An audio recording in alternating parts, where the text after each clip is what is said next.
En büyük ədalət Allah sevgisindən doğan ədalətdir. Ədalət olmayan yerdə Allah sevgisi demək olar ki, yoxdur.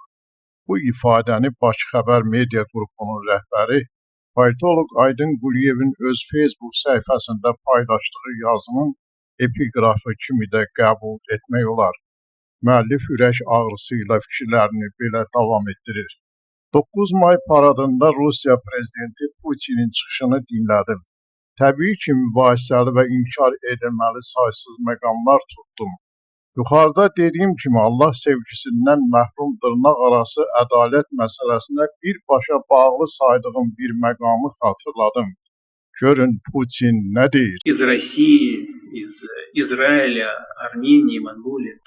Отмечу, что несмотря на угрозы, шантаж и чинимые препятствия, вплоть до перекрытия воздушного пространства в Москву, приехали и лидеры некоторых европейских стран – Сербии, Словакии, Боснии и Герцеговины. Start. Yubileyin əsas qəhrəmanları olan Rusiyanın, İsrailin, Ermənistanın və Monqolistanın müharibə veteranlarını salamlamaq bütün dövlət liderləri üçün böyük şərəfdir. Statın sonu. Vay, vay, vay, vay. Putinin ədalətinə baxırsınız.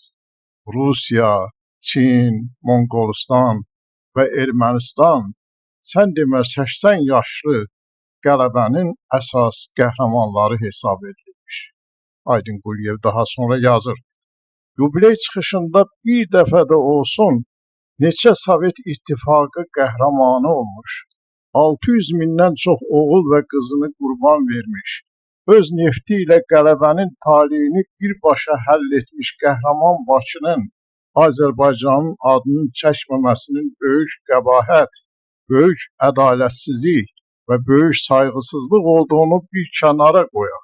Müharibə vaxtı əhalisi heç 1 milyona çatmayan, neçə nəfər qurban verdiyi hələ də mübahisəli olan və Azərbaycandan 10 dəfələrlə az itki vermiş və qələbəyə hansı töhfəni verməsi hələ də şübhəli olan Ermənistanı qələbənin əsas qəhrəmanlarından biri adlandırmaq görəsən hansı vicdana uyğun gəlir?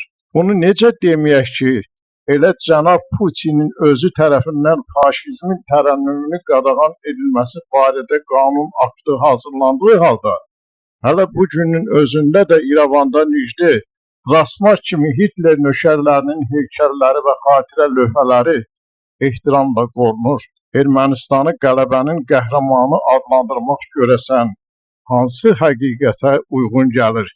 Hələ vicdana uyğunluğunu demirəm. Bütün bu ədalətsizliklərin müqabilində Putin Azərbaycan prezidentini Moskvaya dəvət edir. Ermənistanı faşizm üzərində qələbənin əsas qəhrəmanları sırasında qeyd etmək, həm də tarixi saxtalaşdırmaq deməkdir. Doğrudanmı İlham Əliyevi bu saxtakarlıqları seyr etmək üçün dəvət edirsiniz? Hadisələrin gedişi bir daha sübut etdi ki, İlham Əliyev Moskva paradına haqlı olaraq getmədi və onun bu mövqeyi sözün əsl mənasında alqışa layiqdir.